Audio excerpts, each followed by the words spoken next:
पूरे महाराष्ट्र के ही नहीं पूरे भारत के लोग दंडी करते हैं। उस आषाढ़ी में आप शिव महापुराण की कथा श्रवण कर रहे हो हरि विठ्ठल की कृपा से। मैं फिर पुनः संजयती परिवार को बहुत बहुत धन्यवाद देता हूँ। बहुत कोई पूर्व का पुण्य हमारा और आपका प्रकट।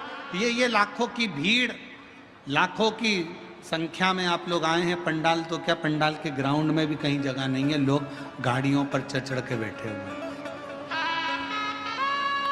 ये पुण्याई है, ये पुण्य।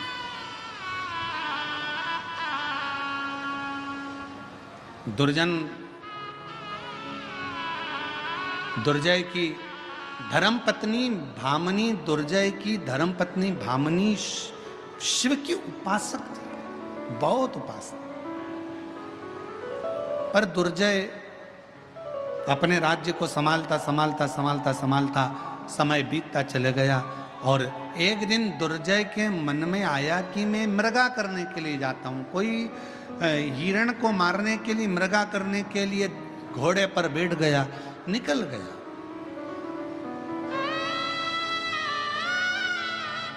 निकल चला। कालिंदी नदी के तट पर पहुंचे, मां यमुना जी के तट पर पहुंचे तो वहां पर क्या देखा उसने कि एक सुंदर एक स्त्री मां यमुना जी के तट पर बैठी बैठी जल से क्रीड़ा कर रही है, जल क्रीड़ा कर रही है, जल उछाल रही है।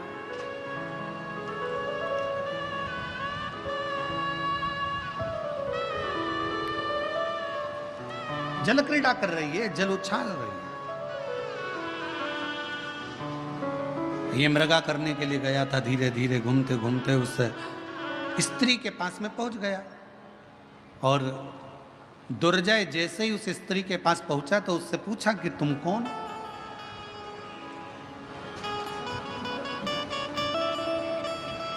क्या तुम्हारा नाम है? कहां से आई हो? कौन हो तुम?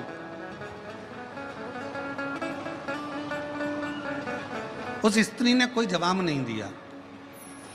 दुर्जय ने फिर पूछा, और शिव महापुराण की कथा यह कहती है